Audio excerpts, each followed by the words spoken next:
हम लोग माधुर्य कादम्बिनी के तीसरी अमृत वृष्टि अनर्थ निवृत्ति में 9वें भाग में और 9वां दिन है। इसके ऊपर हम लोग ने चर्चा करी थी कि दो प्रकार के चैतन्य हैं, स्वतंत्र चैतन्य और अस्वतंत्र चैतन्य।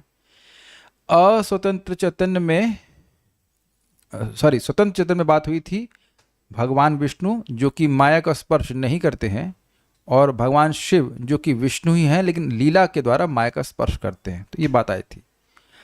और ब्रह्मा जी को अस्वतंत्र चैतन्य की कोटि में दिखाया गया था और वह रजोगुण को स्वीकार करते हैं।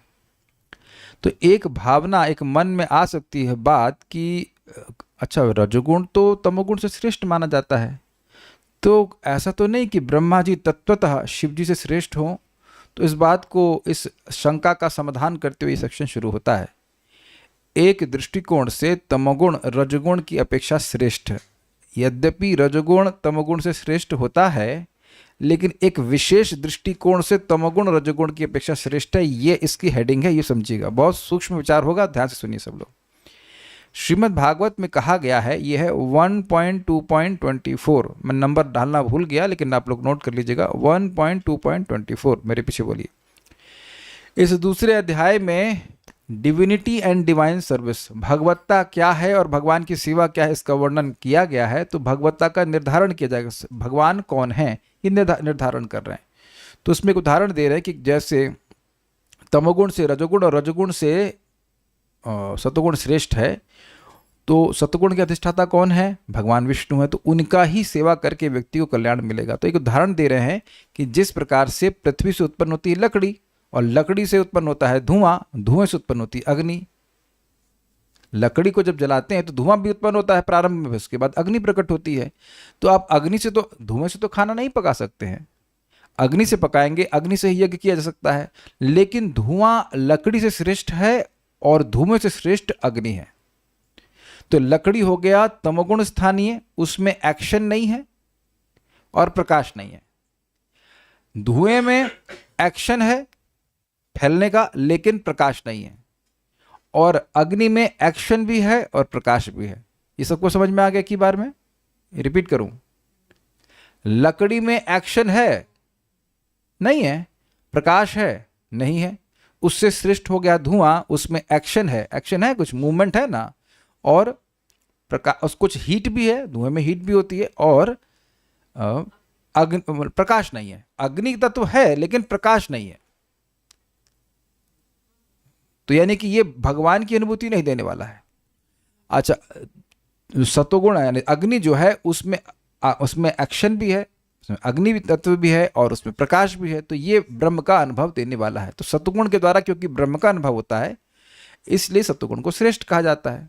और ये क्रम है, तमोगुण से श्रेष्ठ, रजोगुण से श्रेष्ठ, सतोगुण। इस श्लोक के आधार पर यही स्थापित हो रहा है कि तमोगुण से श्रेष्ठ रजोगुण है, और ये होता भी है। लेकिन दूसरा एंगल भी, बहुत सूक्ष्म एंगल दिखाया जाएगा इसमें। पहले इस श्लोक को देख लीजिए।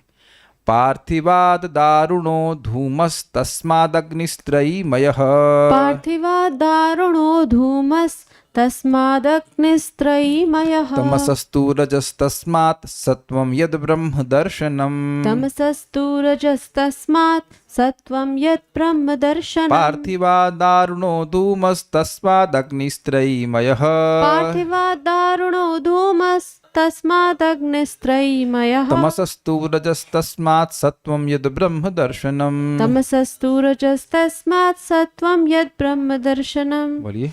पार्थिवाद दारुणो धूमस्तस्मादग्निस्त्रयीमयः, पार्थिवाद दारुणो धूमस्तस्मादग्निस्त्रयीमयः, तमसस्तु रजस्तस्मात् सत्वं यत् ब्रह्म दर्शनम्। तमसस्तु रजस्तस्मात् सत्वं यद् ब्रह्म दर्शनम्। जैसे पृथ्वी के विकार लकड़ी की अपेक्षा धुआं श्रेष्ठ है, और धुएं से, अरे भाई, अग्नि श्रेष्ठ है, क्योंकि यज्ञादि के द्वारा अग्नि सदगति स्वर्ग आदि के भोग यानी मोक्ष प्रदान करती है। उसी प्रकार तमोगुण से रजगुण श्रेष्ठ है और रजगुण से सत्वगुण श्रेष्ठ है, क्योंकि यह ब्रह्म का साक्षात्कार कराने वाला है। देखिए इसको, पार्थिवाद पृथ्वी, पृथ्वी से दारुण, दारुण मतलब लकड़ी, पृथ्वी से लकड़ी आती है, उस लकड़ी से धुआं, धुआं मतलब धुआं, तस्मात् उस धुएं से अग्नि, मतलब उससे का मतलब उससे श्रेष्ठ है। क्यों? क्योंकि अग्नि त्रयमयी है। त्रयी मतलब यज्ञमयी है। यज्ञ करके व्यक्ति स्वर्ग आदि की श्रेष्ठ फल को प्राप्त करता है। यहाँ पे एक सीक्वेंस बताने के लिखा है। आप धुएं से यज्ञ नहीं कर सकते हैं और न ही केवल लकड़ी से यज्ञ कर सकते हैं। लकड़ी रखी रहो, उसमें आहुति देते रहेंगे तो कुछ यज्ञ कहा जाएगा? लकड़ी में आहुति नहीं दी जाती, अग्नि में आहुति दी जाती है। क्लियर हो गया? तो ये क्रम तो दिख गया आपको पहली लाइन में, ठीक है। उसी प्रकार से तमसस्तु रजस तस्मात्, तमस से यानी तमगुण से रजगुण और उस रजगुण से सत्वगुण श्रेष्ठ है, क्योंकि वह ब्रह्म का दर्शन कराता है, एक श्रेष्ठ फल देता है। ब्रह्म का मतलब निर्विशेष ब्रह्म का अनुभव कराने वाला है। सत्वगुण के द्वारा व्यक्ति भगवान का अनुभव नहीं कर सकता है, लेकिन निर्विशेष ब्रह्म का अनुभव कर सकता है। ये बात समझ में आ गई? तो ये क्रम बताया गया। अब ये क्रम वहां 1.2 में क्यों बताया गया है? क्योंकि इससे पहले बताया गया था कि हरि विरंच संज्ञा, जो सतगुण है उसको भगवान श्री हरि स्वीकार करते हैं, तमोगुण को शिव जी स्वीकार करते हैं और रजोगुण को ब्रह्मा जी स्वीकार करते हैं। तो इन गुणों का क्रम बता करके व्यक्ति को समझ लेना चाहिए कि मुझे किसकी उपासना करनी है। कुछ समझे बात? तम, रज और सत्व, ये इनका क्रम है, इंक्रीजिंग सुपीरियरिटी है। तो जो जो इनके अधिष्ठाता देवता हैं उनका भी क्रम इससे निर्धारित हो गया कि नहीं हो गया? तो किसकी उपासना करनी चाहिए? भगवान विष्णु की उपासना करना चाहिए, क्योंकि वे सत्वगुण को स्वीकार किए रहते हैं। इजी है, ठीक है।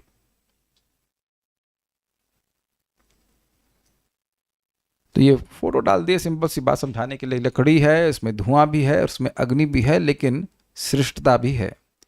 इस श्लोक में तमोगुण से रजोगुण की श्रेष्ठता बतलाई जाने पर भी वस्तुतः धुआं स्थानीय जो रजोगुण है उसमें शुद्ध तेज स्थानीय ईश्वर की उपलब्धि नहीं है। ये स्पष्ट है। धुएं में कोई तेज नहीं होता, कोई प्रकाश नहीं होता, नहीं मिल सकता ना।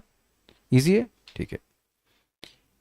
और प्रज्वलित अग्नि स्थानीय सत्वगुण में शुद्ध तेज स्वरूप ईश्वर की साक्षात उपलब्धि है। ये भी समझ में आ गया, ठीक है। लकड़ी स्थानीय तमोगुण में अंतर्हित रूप से ईश्वर की उपलब्धि है। धुएं में अग्नि है, मतलब धुएं में प्रकाश है ही नहीं, लेकिन तमोगुण लकड़ी में छुपा हुआ प्रकाश है, क्योंकि लकड़ी से प्रकट हो सकता है। धुएं से प्रकाश प्रकट हो सकता है क्या? ये यहाँ पे हम क्वेश्चन करेंगे। माइक ऑन कीजिए, इधर ऑन कीजिए, मजा आ जाएगा। ये देखते बहुत सूक्ष्म विचार है। क्या आप धुएं को घर्षण करके प्रकाश प्राप्त कर सकते हैं? अब तो मैंने बहुत इजी कर दिया, चलिए बताइए। नहीं कर सकते। नहीं।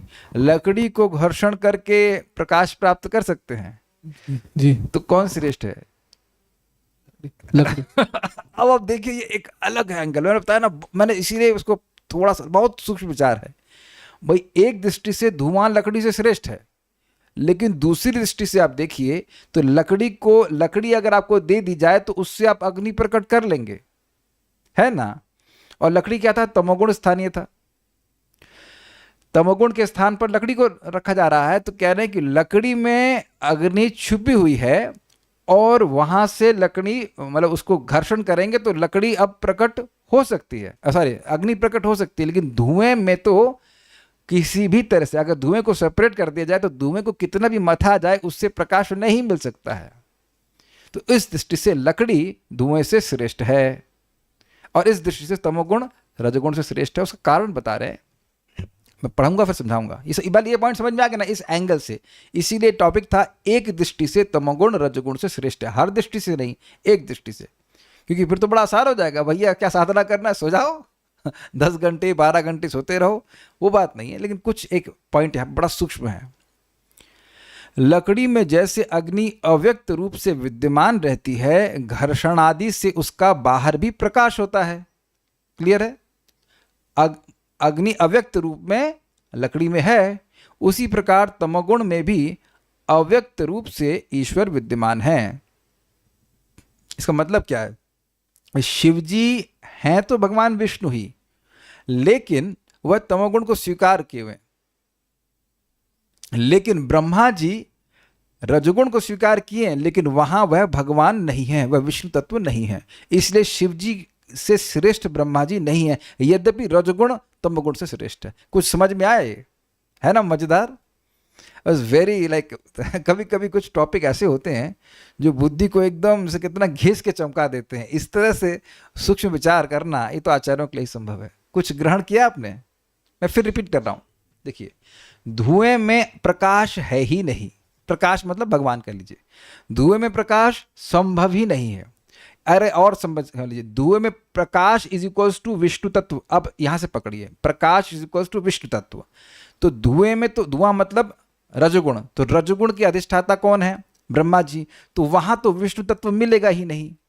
लेकिन शिव जी, तमोगुण की बात करें, तमोगुण के में अधिष्ठाता कौन है? शिव जी हैं। तो शिव जी क्या है? वो मूलतः तो विष्णु तत्व ही है ना।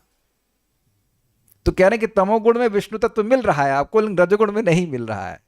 तो तमोगुण श्रेष्ठ है इस दृष्टि से। तमोगुण प्रैक्टिकली इसलिए श्रेष्ठ है क्योंकि इसमें विष्णु तत्व मिल जा रहा है। अभी प्रैक्टिकली दिखाता हूं। तमोगुण का जो कार्य सुषुप्ति है, उसमें जैसे निर्भेद ज्ञान सुख का अनुभव होता है, उसी प्रकार विचार कर तत्व का निर्णय करना चाहिए। ये थोड़ा समझिए। देखिए भाई, ये 3 माइक सृष्टि हैं कॉन्शियसनेस की। एक है सुषुप्ति, दूसरी है स्वप्नावस्था और तीसरी है जागृत अवस्था। ये तीनों ही माइक सृष्टि हैं। ये कोई मतलब माया के द्वारा सृष्ट कॉन्शियसनेस है। तब ये हैं क्या? जागृत अवस्था, जैसे इस समय हम लोग जागृत अवस्था में, अभी भी हम लोग माया से बाहर नहीं हैं, पहचान अपनी देह से कर रहे हैं। तो जागृत अवस्था में भी व्यक्ति ये मानता है कि मैं देह हूं और देह से संबंधित वस्तुएं मेरी हैं, लेकिन वो जागृत रहता है। ये सतोगुण की वृत्ति है। कुछ समझ पा रहे हैं? इजी सब जागृत है ना इस समय? कौन जागृत नहीं है? ये हाथ खड़ा कीजिएगा। तो समझ में आ रहा जागृत? ठीक है। अच्छा, अब रजोगुण में क्या होता है? व्यक्ति स्वप्न देख रहा होता है। जो स्वप्नावस्था होती है वह रजोगुण से आती है। ये भी क्लियर है? उसमें व्यक्ति जो वो सूक्ष्म शरीर दिख रहा है उससे अपनी पहचान करता है। मैं यहाँ जा रहा था, मैं वहाँ खा रहा था, ये हो रहा था, वो हो रहा था। तो वो जागृत अवस्था से भिन्न है और उस स्वप्नावस्था की भी सृष्टि माया करती है। ये दिख गया आपको? आप सोते कैसे हो ये नहीं पता और जगते कैसे हो ये भी नहीं पता। कितने लोगों को पता है कि आप जगते कैसे हैं? कहते अलार्म बजता है। अच्छा, कभी कभी अलार्म बजने पे भी नहीं उठते हैं आप? कभी हुआ है आप लोगों के संग ऐसा? अलार्म बजा और पता ही नहीं चला कि अलार्म बजा। तब अगर अलार्म बजने से ही उठते तो उठ जाना चाहिए ना। हुआ है कभी ऐसा? तब तो भगवान उठाते हैं। लेकिन ये सृष्टि हो रही है from one phase two another phase. Phase समझ रहे हैं? स्वप्न अवस्था के फेज से हम जागृत अवस्था के फेज में। लेकिन इससे एक और अवस्था है अलग, उसे कहते हैं सुषुप्ति, जिसमें स्वप्न आता ही नहीं है और वह तमोगुण के कारण होती है। और उसमें ऐसा कहा जाता है कि जीव सबसे निकट भगवान के होता है। बद्ध जीव की बात कर रहे हैं। एंड दैट्स वाई अगर किसी व्यक्ति को सुषुप्ति अवस्था प्राप्त होती है, ये कोई साधना के द्वारा नहीं प्राप्त होती है। सुषुप्ति के लिए कोई साधना नहीं करनी होती है। रोज सोते हैं तो कुछ समय ऐसा भी होता है ना जब सपने नहीं देख रहे होते हैं, तो उसे सुषुप्ति कहते हैं। उस समय अगर व्यक्ति को ऐसा सुषुप्ति अवस्था मिलती है तो वो बहुत फ्रेश महसूस करता है क्या, और उस समय भी जीव अनुभव करता है। ये अमेजिंग बात है भाई। जीवात्मा की कॉन्शियसनेस कभी नष्ट नहीं हो सकती है। जैसे आप स्वप्न का अनुभव करते हो, यस बोलो, यस बोलना ही पड़ेगा, यस, हाँ यस। अच्छा, उसके बाद जागृत अवस्था का अनुभव करते हो, तो क्या सुषुप्ति अवस्था में अनुभव मर जाएगा? उस सुषुप्ति अवस्था में जीव न सुख का अनुभव करता है न दुख का अनुभव करता है। एकदम इसीलिए उसको कह रहे हैं कि ब्रह्म अनुभव जैसा होता है। न शोचती न कांक्षती। ये बताइए कि ब्रह्मानुभव कैसा होता है? न शोचती न कांक्षती। यहाँ क्या बोला? निर्भेद ज्ञान सुख का अनुभव होता है। क्या मतलब है? यहाँ पे एक होता है ना कि अच्छा है और बुरा है, सुख है और दुख है, ये भेद चल रहा है ना। तो उसके बाद बीच में तो कुछ है नहीं ऐसा। सुख अच्छा है या बुरा है, बीच में कुछ है नहीं, तो डुअलिटी चलती रहती। तो स्वप्नावस्था में भी द्वैतता है, ये समझ रहे हैं? कभी अच्छे सपने आते हैं, कभी बुरे सपने आते हैं। जागृत अवस्था में अच्छा बुरा चलता रहता है, ये भी समझ में आ गया। सुषुप्ति में क्या रहता है, अच्छा या बुरा? तो उस प्रकार की द्वैतता वहां गायब हो जाती है, तो जीव सुख का अनुभव करता है।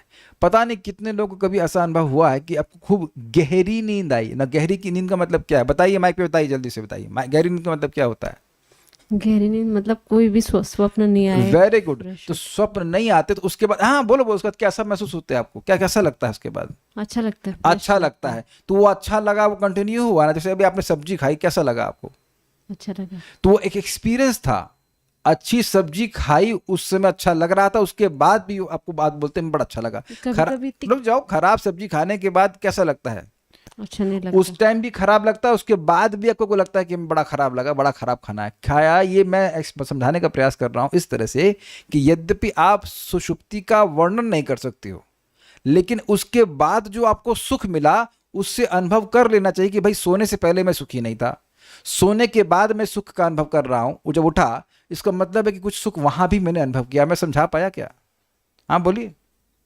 प्रभु जी कभी कभी शायद सुषुप्ति अवस्था इतनी गहरी होती है कि जब हम जागते हैं तो हम रियलिटी से कनेक्ट नहीं कर पाते तुरंत। देखिए, शायद वाली बात नहीं है, सुषुप्ति गहरी ही होती है।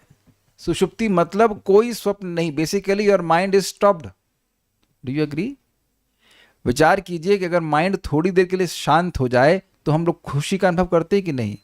तो अब ये अगर मिनट भर के लिए, 10 मिनट के लिए, आधा घंटे के लिए, मुझे नहीं पता कि सुषुप्ति मुझे कितनी देर प्राप्त होती है, लेकिन अगर व्यक्ति ऐसा होता है तो वह बहुत सुख का अनुभव करता है। तो वो सुख का अनुभव उस सुषुप्ति अवस्था में भी कर रहा था। तो यहाँ ये समझाना चाहते हैं प्रैक्टिकल लेवल पर कि जो तमोगुण है, जो घोर तमोगुण का ये जो अवस्था है, यह भी उसी कुछ कुछ वैसा सुख देने वाली है जैसा कि ब्रह्म का अनुभव मिलता है। अब ये बातें सब ऊपर से शायद जा रही हूँ या लेफ्ट राइट जा रही हूँ, हमको नहीं पता, लेकिन है नए नए कंसेप्ट, तो एक बात ग्रहण कर लीजिए, नोट। उसी प्रकार, हाँ क्या हुआ? हाँ, भगवान की सेवा तो खैर नहीं है, लेकिन ब्रह्मानुभव में तो भगवान की सेवा नहीं होती है, लेकिन वो जो ना शोचती ना कांक्षती वाला अनुभव है, यू फील हैप्पी। आपने अनुभव किया होगा कि जब बहुत सपने आते हैं, जब आप उठते हैं तो एकदम थकान लगती है, सर भारी भारी लगता है। किसी को सब अनुभव होता है कभी कभी? अगर वात बढ़ जाए शरीर में बहुत ज़्यादा तो बहुत सपना आता है, आप लेटे हैं, करवट बदलते रहते हैं, लेकिन नींद नहीं आती है। एक वक्त को आया, ठीक है, तो आलू कम खाइए, ठीक है। नोट, तमोगुण रूप लकड़ी में अग्नि व्याप्त है जो घर्षण आदि से व्यक्त होती है, परंतु धुएं का घर्षण करके, धुएं को होना चाहिए, धुएं को घर्षण करके अग्नि प्रकट नहीं हो सकती है। इसी तरह तमोगुण के अधिष्ठाता श्री शिव में सच्चिदानंद तत्व विद्यमान है। आप समझ में आया? भाई वो तो उनके अंदर कौन है? अंदर कहें मतलब शिव जी कौन है? मूलतः तो वह विष्णु तत्व है, लेकिन ब्रह्मा जी क्या विष्णु तत्व है? नहीं है। सुषुप्ति जो तमोगुण का कार्य है उसमें भी अनुभूति रहती है। सारांश यह है कि श्री शिव में वही अद्वय तत्व व्याप्त है, अर्थात विष्णु तत्व। वही परम तत्व ही गुणावतार रूप में सृष्टि की उत्पत्ति, पालन और लय कार्य के लिए ब्रह्मा, विष्णु और शिव के रूप में आत्म प्रकाश करता है। तत्व विचार से यही निर्णय होता है, लेकिन उसमें भगवान हरि जो है, जो विष्णु है, वो विष्णु तत्व हैं, शिव जी शिव तत्व हैं और ब्रह्मा जी जीव तत्व में। ये बात सीधी सीधी बता रहे हैं, उसको थोड़ा डिटेल में समझाया हमने। अब एक बड़ी मजेदार बात हो रही है। अभी तक डिस्कशन था ईश्वर चैतन्य का, और उसके दो विभाजन क्या सुने आपने? शिव जी, विष्णु, भगवान विष्णु और भगवान शिव। ये क्लियर हो गया। अब आप देखिएगा कि इस ईश्वर चैतन्य में कितना सारी चीजें आ जा रही हैं। सॉरी, अस्वतंत्र चैतन्य की कितनी बातें आ जा रही हैं। अविद्या आवृत विचार में दो प्रकार के जीव चैतन्य, अनंतरन इसके बाद ईश्वर के अधीन यानी अस्वतंत्र चैतन्य अवस्था भेद से दो प्रकार का होता है। याद आ रहा है? अस्वतंत्र चैतन्य जो भगवान के अधीन है उसके अब दो प्रकार हैं। एक अविद्या से आवृत, एक मिनट भाई,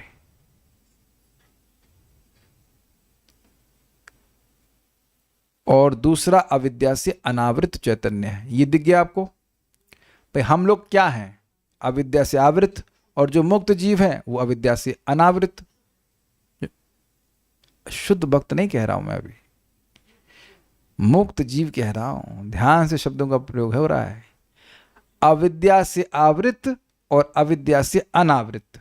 तो हम लोग अभी अविद्या से आवृत हैं, ये क्लियर है? हम अपने स्वरूप को भूले हुए, हम नहीं जान रहे हम कौन है, अपनी पहचान इस देह से करना। ये हो गया अविद्या से आवृत। आवृत मतलब ढके हुए। और अविद्या से अनावृत मतलब जो अविद्या से प्रभावित नहीं है। तो इसमें दोनों ही प्रकार के लोग आ जाएंगे, वो आगे देखते हैं। अभी केवल भक्त ही नहीं आएंगे। अनावृत चैतन्य फिर दो प्रकार का होता है। एक ईश्वर की ऐश्वर्य शक्ति द्वारा अनाविष्ट, जिसमें भगवान की ऐश्वर्य शक्ति का प्रवेश नहीं है, जैसे कि वो बड़े बड़े कार्य नहीं कर रहे हैं लेकिन अविद्या से रहित है। अविद्या से रहित हैं, आत्म साक्षात्कारी हैं, लेकिन कोई बहुत बड़ा बड़ा कार्य नहीं कर रहे हैं इस जगत में, कोई बहुत बड़ा बड़ा कार्य नहीं कर रहे, कोई अवतार नहीं है। ठीक। दूसरा, ईश्वर की ऐश्वर्य शक्ति के द्वारा आविष्ट। अच्छा, उनमें अनाविष्ट चैतन्य स्थूलतः दो प्रकार का होता है। अनाविष्ट चैतन्य, अनाविष्ट चैतन्य मतलब जिसमें भगवान की शक्ति का प्रवेश नहीं है। ज्ञान मिश्र भक्ति साधन के द्वारा ईश्वर में लीन और उनमें अलीन, मतलब वह ज्ञानी जो भगवान की भक्ति का आश्रय लेता है वह ईश्वर में लीन हो गया। इसमें भगवान कोई विशेष शक्ति, कुछ विशेष कार्य करने के लिए उसको शक्ति नहीं प्रदान की है, लेकिन ज्ञान मिश्रित भक्ति करके वह भगवान में लीन हो गया।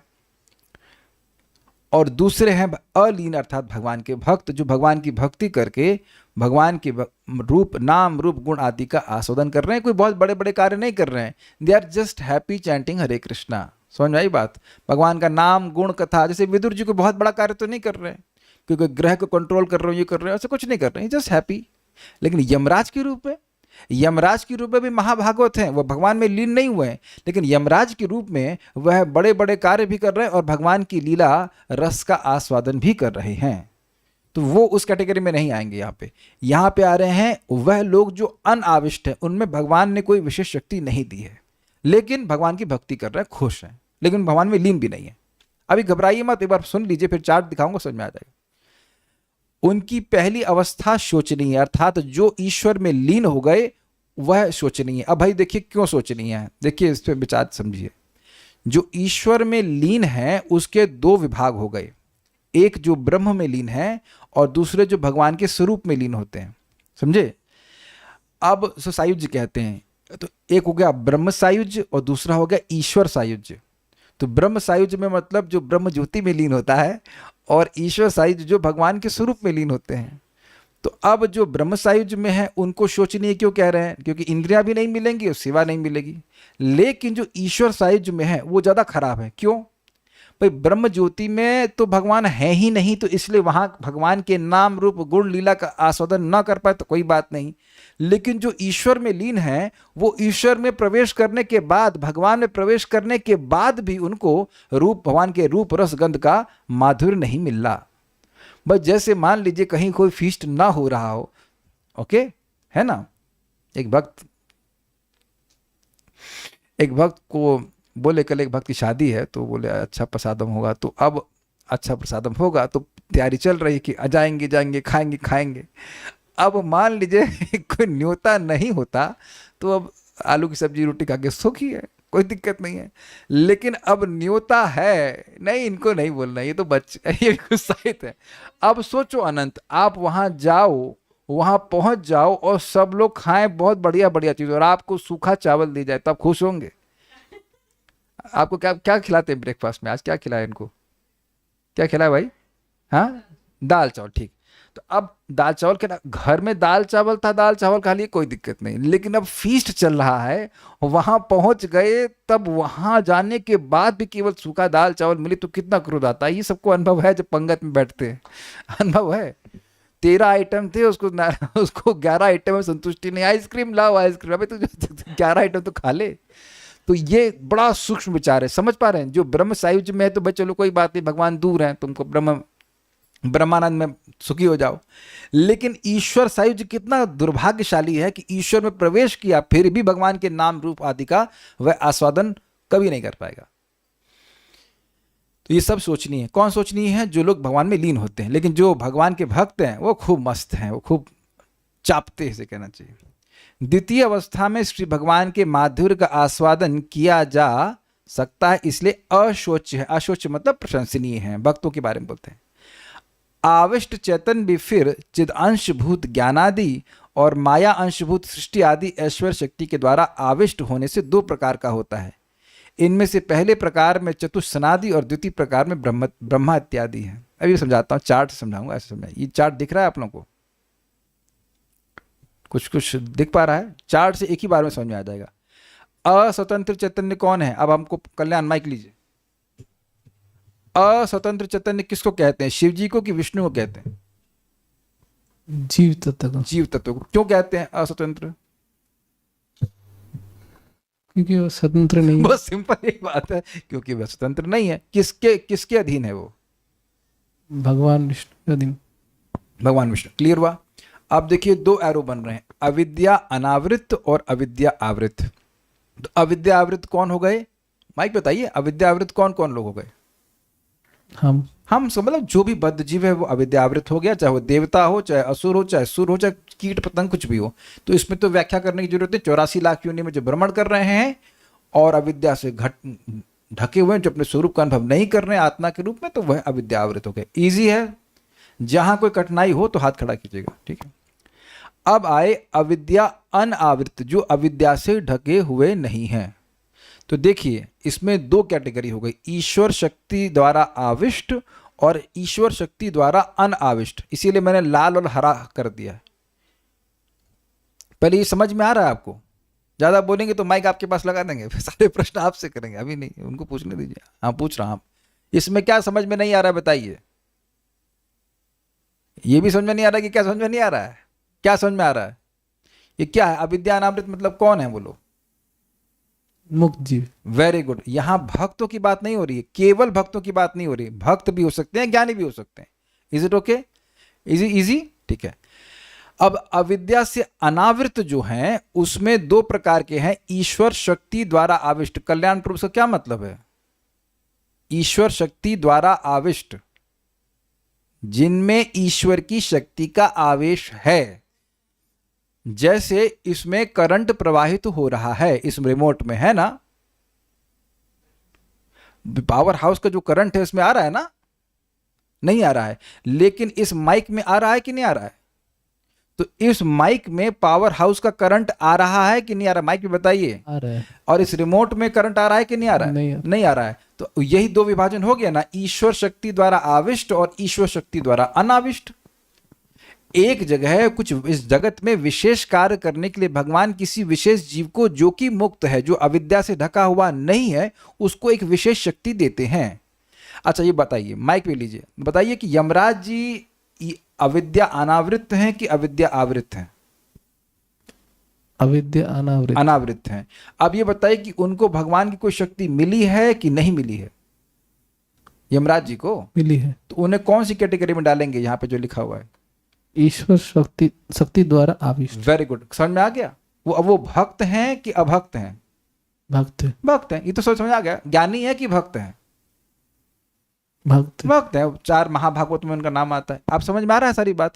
एक एग्जाम्पल ले लिए तो आपको समझ में आ जाएगा। अच्छा अब कह रहे हैं कि ईश्वर शक्ति द्वारा आविष्ट, यानी जिनमें ईश्वर शक्ति का आवेश है, वह भी दो प्रकार के हो गए। चिदअंश भूत ज्ञान शक्ति। चिद मीन्स, चिदअंश का मतलब चिद शक्ति का जो अंश है। चिद शक्ति में होती है संवित शक्ति, संधिनी शक्ति और लादनी शक्ति। ये चिद शक्ति कहलाती है, स्पिरिचुअल एनर्जी। जो स्पिरिचुअल एनर्जी के अंश है वो उसका अगर जिस व्यक्ति में प्रवेश होता है, उस प्रकार के लोग हो गए सनक आदि। सनक आदि को सृष्टि की है, बताइए सनत कुमार की सृष्टि का नाम बताइए। सनत कुमार जो हैं, 4 कुमार, वो क्या कौन सा ग्रह बनाए हैं? कोई भी नहीं। कौन से बच्चे पैदा किए? कोई भी नहीं। तो आप देख रहे हैं कुछ कंट्रीब्यूशन का है या कुछ नहीं है? भगवान के प्रचार है। भगवान का प्रचार कर रहे हैं, भगवान की कथा बोलते हैं, पृथ्वी महाराज को इंस्ट्रक्शन देते हैं, तो वो ज्ञान के अवतार हैं। तो आप कुछ समझ रहे हैं? जैसे मैं यहाँ पे कौन सा मंदिर बना रहा हूं उस समय, तो आप देख रहे हैं कोई मंदिर तो नहीं बना रहे हैं, कोई हम लोगों को फूड फॉर लाइफ खिलवा रहे हो, कुछ भी नहीं कर रहे। तो मैं यहाँ भगवान का ज्ञान दे रहा हूं, तो भगवान मुझे कुछ शक्ति दे रहे हैं, और वो शक्ति कुछ अलग टाइप की है कि नहीं? इस समय मुझे भगवान, इस समय बताइए, इस थोड़ी देर पहले मैं आलू की सब्जी बना रहा था, तब वो वही शक्ति है जो यहाँ पे मैं बोल रहा हूँ क्लास में? नहीं। तो दोनों जगह भगवान शक्ति दे रहे थे कि नहीं दे रहे थे? जी। तो अब वहां भगवान मुझे अलग शक्ति दे रहे हैं, यहां भगवान मुझे अलग शक्ति दे रहे हैं। मैं शक्तियों का भेद बता रहा हूं। इट मेक सेंस कि नहीं? तो ये चिदअंश मतलब जिनको भगवान ज्ञान शक्ति दे रहे हैं। नारद जी को सृष्टि नहीं कर रहे हैं, भगवान की भक्ति का प्रचार कर रहे हैं। तो वह अविद्या अनावृत ईश्वर शक्ति द्वारा आविष्ट वह जीव हैं जो कि चिद अंश भूत शक्ति से युक्त है। कुछ समझा पा रहा हूं कि कठिनाई हुई? एक भगवान की ज्ञान शक्ति मतलब स्पिरिचुअल एनर्जी से कहना चाहिए। अगर आप और नहीं समझ पा रहे तो स्पिरिचुअल एनर्जी जिनको दी जा रही, स्पिरिचुअल पावर दी जा रही है नारद जी को, नारद जी को, ये 4 कुमारों को स्पिरिचुअल एनर्जी दी गई है ना भगवान के द्वारा, तभी तो वो प्रचार कर पा रहे हैं। प्रभुपाद जी को स्पिरिचुअल एनर्जी दी गई थी कि मटेरियल एनर्जी दी गई थी? कृष्ण जब बोलते हैं कृष्ण शक्ति बिना नहीं तार प्रवर्तन, तो कृष्ण की कौन सी शक्ति? आध्यात्मिक शक्ति ना। Make sense? तो ऐसे जो जीव हैं वो जीव वह ईश्वर शक्ति द्वारा आविष्ट तो हैं, लेकिन ईश्वर की स्पिरिचुअल शक्ति द्वारा आविष्ट है, वो एक कैटेगरी हो गई। उसके बाद कह रहे हैं माया अंश भूत सृष्टि शक्ति द्वारा आविष्ट, यानी कि ब्रह्मा। कुछ ऐसे भी जीव हैं जिनको भौतिक शक्ति प्रदान की जाती है भगवान के द्वारा, यद्यपि वे अविद्या से अनावृत हैं। वह आत्म साक्षात्कारी हैं, लेकिन उनको शक्ति प्रदान की गई है इस जगत के संबंध में कुछ कार्य करने के लिए, और वो शक्ति माया की शक्ति है। वो माया में नहीं है, क्योंकि अगर माया में होते तो अविद्या से आवृत होते, कुछ ग्रहण कर पा रहे हैं। अविद्या से अनावृत हैं, लेकिन माया शक्ति को स्वीकार करके उसके द्वारा कार्य कर रहे हैं, जैसे कि ब्रह्मा जी हैं जो रजगुण को स्वीकार करते हैं। रजगुण माया की शक्ति है कि नहीं? तो अब ब्रह्मा जी में और 4 कुमारों में कोई भेद नहीं देख पा रहे हैं आप? तो 4 कुमारों को विशेष रूप से ज्ञान की शक्ति दी जा रही है, और ब्रह्मा जी को भी ज्ञान है, लेकिन उनको सृष्टि करने की भी शक्ति दी जा रही है, और सृष्टि करने की शक्ति माया की शक्ति, माया का एक अंश है, माया की शक्ति का एक अंश है। तो इस प्रकार से अविद्या अनावृत जीवों में से जो ईश्वर शक्ति द्वारा आविष्ट है, उसके भी दो भाग आपने समझ लिए। हाँ, माइक पे पूछिए। ब्रह्मा जी को एक तरह से माया शक्ति दी है और सनकादि को ज्ञान शक्ति। यस, और ऐसा नहीं है कि ब्रह्मा जी को ज्ञान दिए ही नहीं है, लेकिन उनको अब इधर भी सेवा के लिए कुछ माया शक्ति भी दी है। जैसे मैं एग्जांपल अपना ले रहा हूं, जब मैं टेंपल में मैनेजर था तब भी तो प्रवचन करता था। जब मंदिर में हम गोमाता के मैनेजर क्या क्या, तो वहां गोमाता के मैनेजर में वहां गीता क्या कमाती है? कुछ नहीं कमाती, इन द सेंस कि अब वहां तो भाई अच्छा ये गोवर की यूनिट बनी कि नहीं बनी, तो उस वो एक अलग प्रयोजन के लिए शक्ति दी जा रही कि नहीं? मंदिर ही मुझे 2 प्रकार की शक्ति दिया है कि नहीं? आधिकारिक रूप से बोला कि आप प्रवचन कर सकते हैं, बिना मंदिर की परमिशन के तो प्रवचन मंदिर में नहीं कर सकते हैं, और साथ ही साथ गोमाता के इंचार्ज भी हैं आप। तो एक ही समय में एक ही व्यक्ति को 2 शक्तियां भी दी जा सकती हैं कि नहीं दी जा सकती? Make sense? लेकिन यहां पे एक भेद दिखाने के लिए कि ब्रह्मा जी ऐसा नहीं कि टोटल ज्ञान में है, ब्रह्मा जी हैं भाई, वो भी महाभागवत हैं, लेकिन उनको मैनेजमेंट करने के लिए भी कुछ कार्य दिया गया। जैसे यमराज जी को अगर आप देखेंगे कि ईश्वर शक्ति द्वारा आविष्ट हैं और वह अविद्या से अनावृत भी हैं, लेकिन उनको दोनों प्रकार की शक्ति दी गई, स्वीकार करेंगे आप? वो प्राणियों को दंड, प्राणी को क्षमा कीजिएगा, प्राणी नहीं, पापियों को दंड देने की शक्ति है, उसमें तो माया का अंश है, लेकिन ये जो भगवान की भक्ति की शक्ति है, जो भगवत ज्ञान है, वह भगवान की स्पिरिचुअल एनर्जी का पोटेंशियल, तो दोनों शक्तियां भी हो सकती हैं। क्या समझ में नहीं आ रहा है आपको? दोनों शक्ति कैसे? आपको मैं गोमाता का मैनेजर बना दूंगा तो गीता ज्ञान गायब हो जाएगा आपका? नहीं, हाँ, तो फिर दोनों चीजें नहीं हो सकती हैं। अभी मैं समझा रहा था ना आपको कि भाई मैं गीता का प्रवचन भी कर रहा था और मैं मैनेजमेंट भी कर रहा था, तो दोनों के लिए शक्ति चाहिए कि नहीं चाहिए? क्या दोनों ही शक्तियां एक प्रकार की होती हैं? नहीं। तो स्पिरिचुअल एनर्जी, कुछ ऐसे जीव हैं जो स्पिरिचुअल एनर्जी से ही युक्त हैं, कुछ ऐसे हैं जो माया शक्ति से युक्त हैं, माया की शक्ति से युक्त हैं, लेकिन उसमें स्पिरिचुअल भाग भी है। आप ब्रह्मा जी को, भाई कोई व्यक्ति अविद्या से अनावृत है तो उसमें केवल माया शक्ति कैसे हो सकती है आप बताओ? अगर उसमें केवल माया की शक्ति होगी तो अविद्या से आवृत हो जाएगा ना। तो उसके पास स्पिरिचुअल एनर्जी भी है, लेकिन माया शक्ति कुछ भगवान की सेवा के निमित्त दी गई है, वो माया में नहीं है। Yamraj is not in maya, Brahma ji is not in maya, लेकिन माया शक्ति का उनको कार्य दिया गया है कार्य करने के लिए। इसीलिए बोल रहे हैं ईश्वर शक्ति द्वारा आविष्ट है, भगवान ने उनको शक्ति प्रदान की, वो माया में नहीं है। ये मत सोचिएगा कि माया का वो हैंडल कर रहे हैं तो माया में चले गए, ऐसा नहीं बोल रहे हैं। बोलिए, माइक पे बोलिए। जैसे सनकादि के पास माया शक्ति बिल्कुल नहीं है, ज्ञान शक्ति ही है। हाँ, वो उनको बेसिकली उनको सृष्टि के कार्य से कुछ भी मतलब नहीं, वो मैनेजमेंट में है ही नहीं, ये कह लीजिए। मैनेजमेंट भी भगवान की सेवा है, लेकिन कुछ भक्त मैनेजमेंट में है ही नहीं। तो वो बोल रहे हैं कि उनको केवल स्पिरिचुअल एनर्जी दी गई, जैसे नारद जी, 4 कुमार, और इन लोगों को जैसे मान लीजिए नवयोगेंद्र, वो भी तो अविद्या से अनावृत हैं, तो उनको केवल स्पिरिचुअल एनर्जी मिली है, उनको कुछ काम नहीं करना। और लेकिन और भी मान लीजिए निमि महाराज हैं, तो वो भी आध्यात्मिकता में बढ़े हुए हैं, लेकिन वो मैनेजमेंट भी कुछ करना है, तो उसके लिए भगवान को शक्ति प्रदान किए हुए हैं। कुछ समझ में आ रहा है? आप सोच रहे हैं यार इसमें तो कोई कहानी नहीं आई अब तक, व्हाट इज दिस? शाम वाली क्लास में आएंगे, बंद करो सुबह वाली क्लास, इसमें कोई कहानी नहीं सुना रहे आप। कुछ पूछ रहे हैं, यदि सिर्फ माया शक्ति ही होती तब अविद्या से आवृत होने की संभावना होती है? आपका क्या रियलाइजेशन है? अरे भाई, जो व्यक्ति के पास स्पिरिचुअल एनर्जी है ही नहीं तो वो क्या है? वो अविद्या से ही तो ढका हुआ व्यक्ति है, उसी को तो कहेंगे ना अविद्या वाला व्यक्ति। अच्छा, अब आ जाइए ईश्वर शक्ति द्वारा अनाविष्ट, जिसमें भगवान कोई विशेष शक्ति नहीं देते हैं। ये नहीं कह रहे हैं कि वह अविद्या से आवृत हैं, ये भी अविद्या से अनावृत हैं, वो अपने स्वरूप में स्थित हैं। They know that they are not the bodies. जो व्यक्ति अविद्या से ढका रहेगा वो ये मानेगा कि वह देह है, ये समझे बात। तो जो व्यक्ति नहीं अविद्या से प्रभावित है वो कभी नहीं मानेगा कि वह देह है, वो कभी इंद्रिय तृप्ति नहीं करेगा। ये क्लियर समझ में आ गया?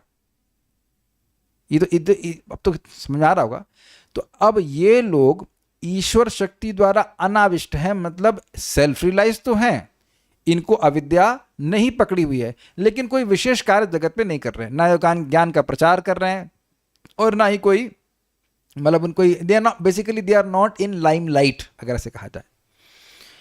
समझ रहे हैं? एग्जाम्पल समझिए, जैसे दो लोग मानिए, एक जॉइंटिस से प्रभावित है और दूसरा जॉइंटिस से प्रभावित नहीं है।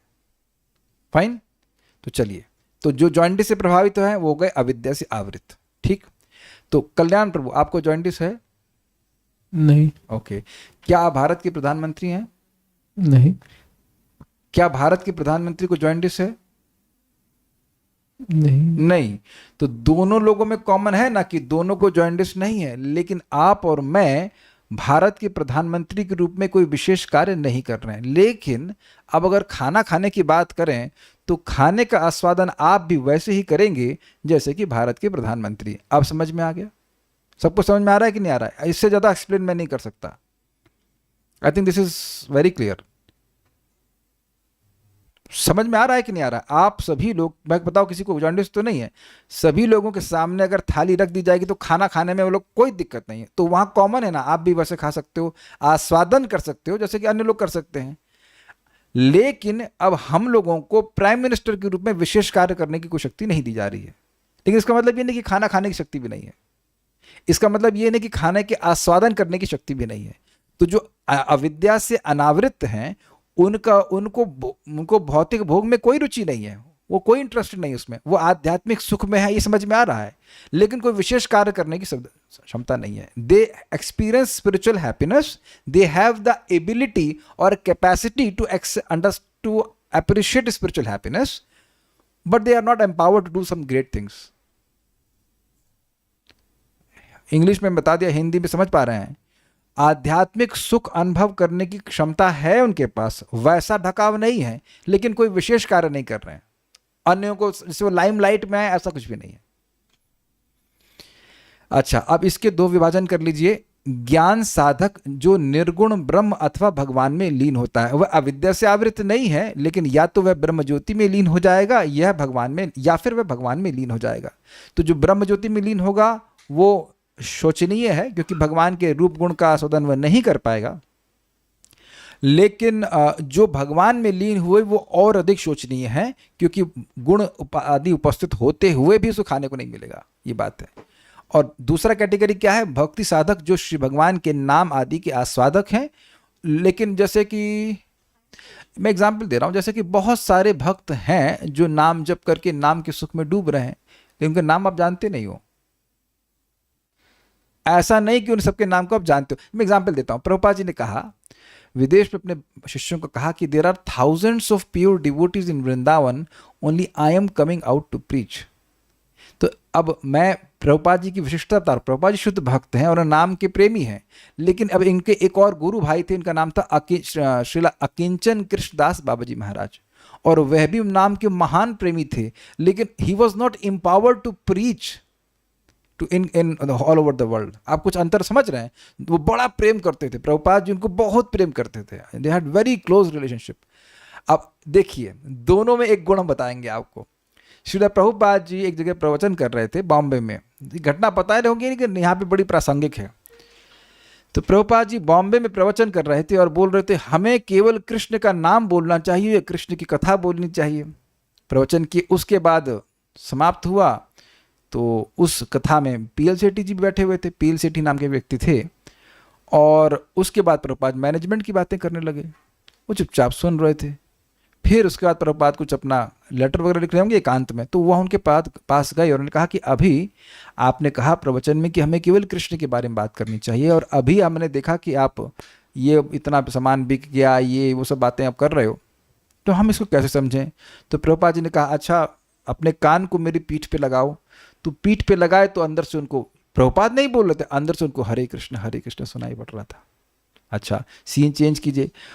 श्रीला अकिंचन कृष्णदास बाबा जी महाराज एक बार बीमार पड़े तो स्टेथोस्कोप हार्ट पे लगाते हैं, तो डॉक्टर ने स्टेथोस्कोप हार्ट पे लगाया और उसको सुनाई पड़ा हरे कृष्ण। तो आप देख रहे हैं कि हरि नाम के प्रति जो आसक्ति है, जो हरि नाम का रिलिश करने की क्षमता है, वो दोनों ही भक्तों में, दोनों महान महाभागवत है, दोनों महाभागवतों में बराबर है। लेकिन श्रीला अकिंचन कृष्णदास बाबा जी महाराज विश्व में कोई प्रचार करने के लिए वो कार्य नहीं करें। भगवान चाहते तो उनको भी शक्ति दे सकते थे, लेकिन नहीं दी। I mean whatever Krishna wants, I hope you are getting the point.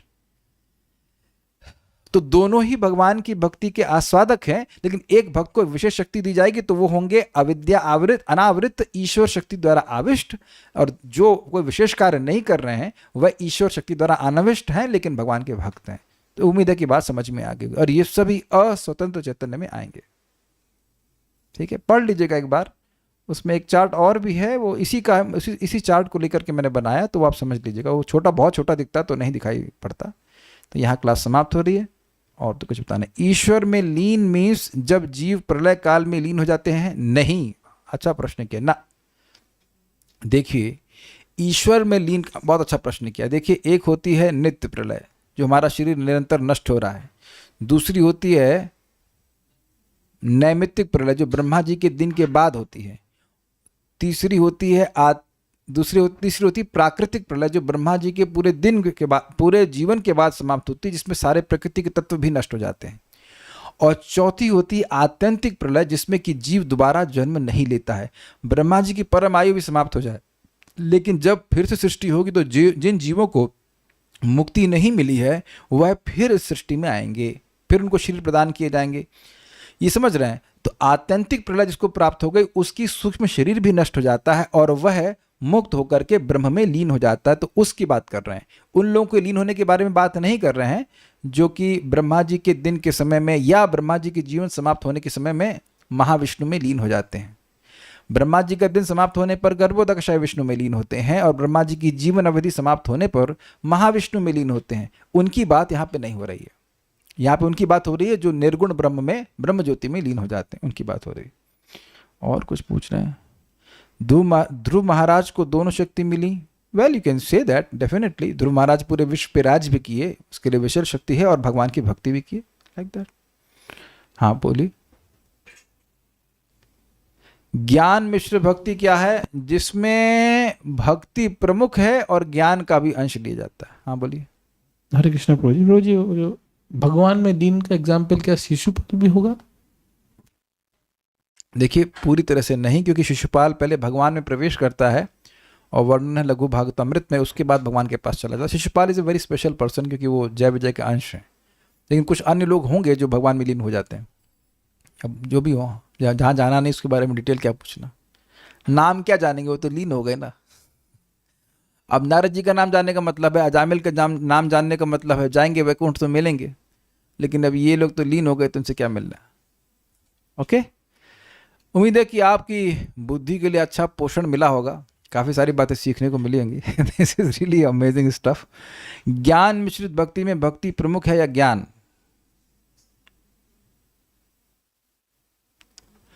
आप बताइए, आप लोग बताइए, हम नहीं बताएंगे। निशा माता जी आप बताइए। आज कोई प्रश्न नहीं किया ना सुबह से? हाँ चलिए एक प्रश्न। ज्ञान मिश्रित भक्ति में ज्ञान श्रेष्ठ है कि ज्ञान मुख्य है कि भक्ति मुख्य है? भक्ति मुख्य है। क्यों? क्योंकि वो ज्ञान का हल्का सा मिश्रण करता है। Very good. ज्ञान मिश्रित भक्ति। कुछ सुनाई पड़ रहा है? सोचेंगे तो समझ में आ जाएगा। ज्ञान मिश्रित भक्ति, भक्ति मिश्रित ज्ञान, उसमें ज्ञान है ज्यादा, क्या क्या कहते हैं, और भक्ति है कम, और ज्ञान मिश्रित भक्ति, मतलब भक्ति है ज़्यादा और ज्ञान है कम। नमक में आटा और आटे में नमक एक ही बात है। तुंग विद्या माता जी, आपने प्रश्न किया है, अब आप उत्तर चाट से दीजिए। मैं कहूं कि नमक में आटा, तो उसमें कौन सा अंश अधिक है? नमक में आटा तो नमक ज्यादा है ना। जैसे आप कहते हैं अरे भाई उस नमक को मत मिलाओ, वो एकादशी एकादशी उसमें आटा पड़ा हो सकता है, तब ये शब्द सुना है कि नहीं? सुना है कि नहीं? बोले भी होंगे एकादशी में, अरे वो नमक मत डालो, उसमें नमक में थोड़ा आटा हो सकता है। तो नमक में आटा मतलब नमक ज्यादा, और मैं कहूं कि आटे में नमक, तो स्पष्ट है कि आटा अधिक है। क्लियर? तो ये शब्द से ही आपने अच्छा प्रश्न किया, शब्द से ही समझ लीजिए। ज्ञान मिश्रित भक्ति में भक्ति प्रमुख है और ज्ञान थोड़ा है। मतलब भक्ति खूब कर रहा है, लेकिन उसकी एस्पिरेशन क्या है कि मैं निर्विशेष ब्रह्म में लीन हो जाऊं, ये बात है। ठीक है, ओके, सो गुड। अच्छा, तो फिर मीराबाई जी द्वारकाधीश में समा गई, वो तो प्रेमी भक्त है ना। अच्छा, तो आप क्या मीराबाई जी के क्या हैं? आप मीराबाई के क्या हैं? नॉट भाई, मीराबाई को आप क्या व्यक्तिगत रूप से जानते हैं? आप कोई शास्त्र के आधार पर प्रश्न करें तो ठीक है, आप सुनी सुनाई बातों पे प्रश्न कर दोगे और सिद्धांत को खंडन करोगे तो कैसे बात चलेगी? आप कैसे जानते हो मीराबाई के बारे में भाई? मेरे भाई कैसे जानते हो? तो या तो कोई शास्त्र में वर्णन हो उनके बारे में। सॉरी मैं हम गुस्सा नहीं हो रहा हूँ, खाली बोल रहे हैं कि आप कोई शास्त्र की बात करो ना, ये बात थोड़ा शास्त्र पे विचार करके करिए। आप देखो, अगर कोई सुनी सुनाई बात है, अब उसको आप कोट कर देंगे तो फिर मैं पूछूंगा आपने कहाँ सुना? कहीं सुना प्रभु जी, तो अब कल से मैं भी चालू कर दूं मैंने कहीं सुना है कहीं सुना है, तो आप लोग परेशान हो जाएंगे। तो ये कहीं सुन करके आप यहाँ मत पूछिए, है ना, फिर से लोग परेशान हो जाएंगे। So will stop here. Shri Shri माधुर्य कादम्बनी की जय, श्रील प्रभुपाद की जय, निताई गौर प्रेमा।